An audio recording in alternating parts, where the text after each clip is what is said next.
और अगर हमारी गवर्नमेंट ऑफ पाकिस्तान हम जैसे आजिज शख्स की एक राय कबूल कर ले, इन सब कुत्तों को जमा करें, एक फार्म हाउस बनाएं, इनको नहलाएं धुलाएं, अच्छा खिलाएं, जबरदस्त किस्म का सेहत बना दें इनकी, और फिर आप चाइना से एक एग्रीमेंट करें एक्सपोर्ट का, कुत्तों की एक्सपोर्ट करें, क्योंकि चाइना जो है वो कुत्ते वगैरह खाते भी हैं, वो जो यूज कर।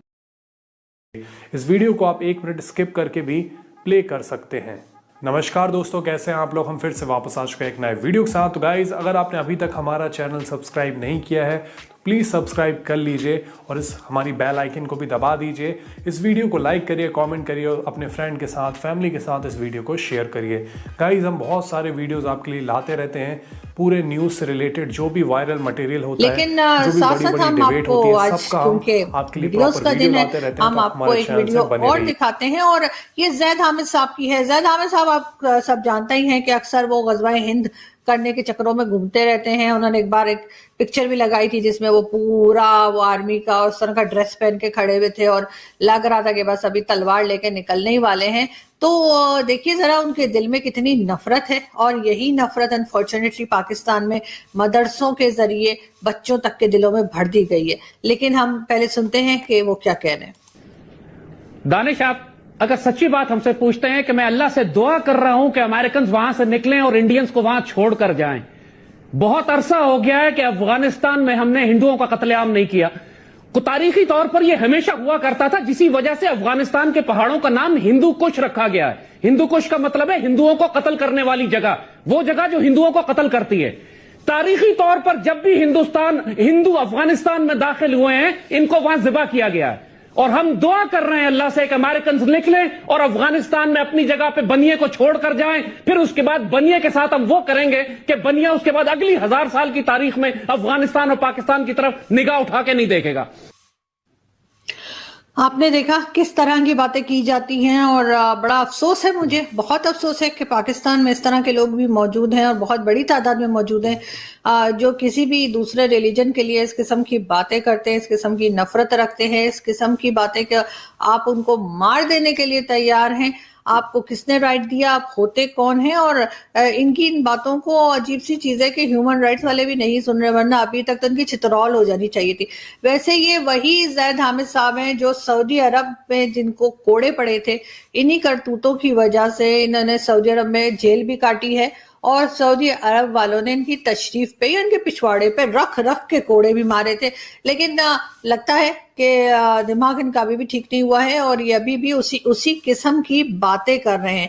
लेकिन साथ साथ जी पाकिस्तान में जो है वो स्ट्रीट डॉग्स बहुत ज्यादा हो गए हैं और गवर्नमेंट जो है वो बड़ी परेशान है कि क्या करे। वैसे तो खैर लाहौर वाले तो खा भी जाते हैं, हमने तो ये भी सुना है कि कुत्ते का गोश्त बिक रहा होता है लाहौर में और लाहौर वाले उसको खा भी लेते हैं। उनको शायद पता होता है, कुछ को नहीं पता होता, लेकिन फिर भी देखते हैं कि ये मौलवी साहब क्या कह रहे हैं और इसका हल क्या बता रहे हैं कि इन स्ट्रीट डॉग्स जो बहुत ज्यादा तादाद में हो गए उनसे पीछा कैसे छुड़ाया जाए। तो देखते हैं।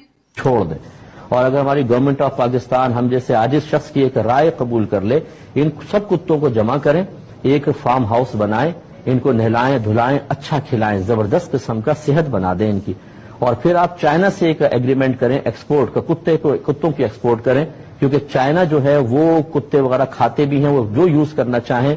मुझे अच्छा उम्मीद है कि आपके सस्ते कुत्ते बड़े खुशदिली के साथ लिए जाएंगे। फीमेल्स अपने पास रख लें, इनकी ब्रीड करवाएं, और सालाना लाखों कुत्ते जो हैं जो मोहल्लों में वो भी सब उधर आ जाएंगे, तो मोहल्ले पाक हो जाएंगे, खतरात खत्म, और एक अच्छी मतलब आपकी तिजारत मारिज वजूद में आ जाएगी। और फिक़े हनीफे में कुत्ते की सेल परचेज बिल्कुल जायज है और इससे जो कसब होता है वो तय्यब और हलाल है। तो लिहाजा जी, तो मौलाना साहब या मौलवी माफिया ये बता रही थी कि जी स्ट्रीट डॉग्स को पकड़ के और उनको चाइना को सेल कर देना चाहिए। वैसे गधे तो हमारे यहाँ ऑलरेडी बहुत ज्यादा हैं, आप सब जानते ही हैं कि गधों की पॉपुलेशन 1 लाख से ज्यादा हो चुकी है यहाँ पर। इन 1 लाख बढ़ चुकी है, पहले तो थे ही मगर उसमें 1 लाख के करीब और ज्यादा हो गए हैं। और अब बारी है कुत्तों की, और यहाँ पे कई बार इस तरह के वाकयात भी हुए हैं जिसमें लोगों को काट लिया और इनके पास वैक्सीन तक नहीं है, स्पेशली सिंध में और कराची जो कि जाहिर है सिंध का एक हिस्सा है, एक सिटी है सिंध की, वहां पे और कई दूसरे इलाकों में हमने इस तरह की न्यूज भी सुनी कि लोगों को कुत्ते ने काट लिया, लेकिन वैक्सीन ना होने की वजह से काफी उनको प्रॉब्लम्स आई और अब कुत्ते तो उनके काबू आ रहे नहीं है।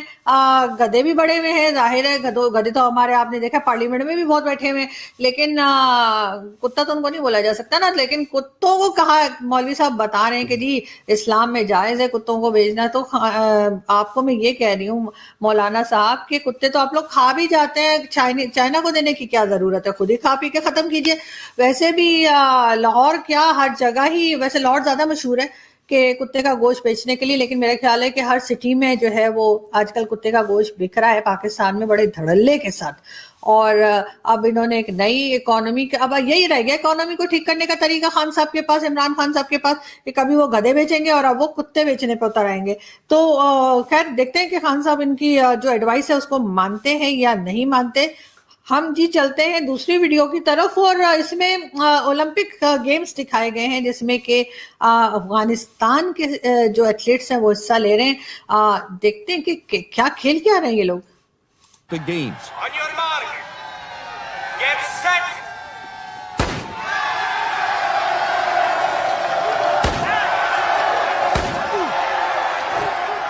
At which he won 14 gold medals.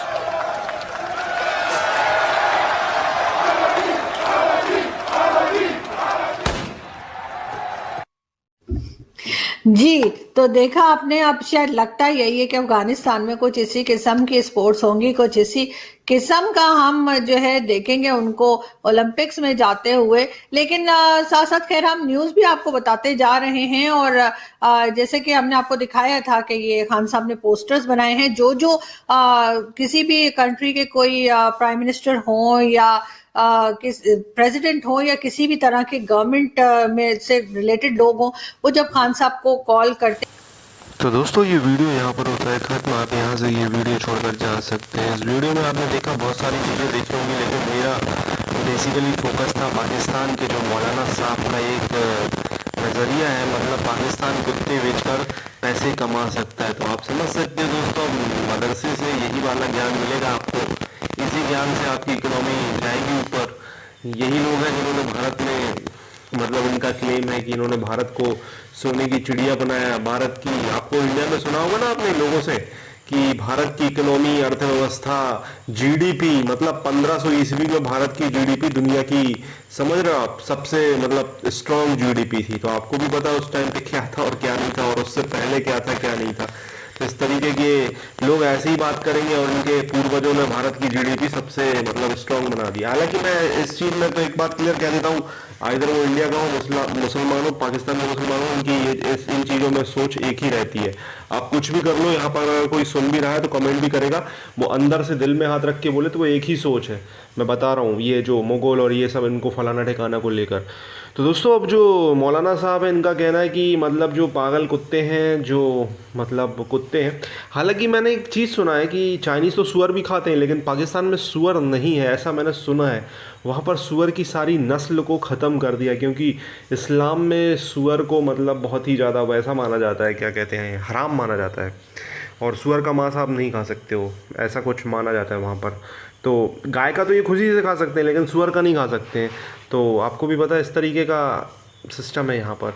तो दोस्तों जो मौलाना साहब का सुझाव है कि पाकिस्तान करे क्या, पाकिस्तान जो भी कुत्ते हैं उनको पकड़े और कुत्तों को पकड़कर एक मतलब सिस्टम बनाए जिसमें कुत्ते पालें, कुत्ते एक दूसरे से, और कुत्तियाँ नहीं, कुत्ते बस बेचें। कुत्ते का मांस क्योंकि खाते हैं कौन, चाइनीज़। हालांकि ये न्यूज़ तो आपने सुनी होगी कि पाकिस्तान गधे का मांस चाइना को सप्लाई करता है, गधे सप्लाई करता है। दुनिया में सबसे ज़्यादा गधे की संख्या पाकिस्तान में है।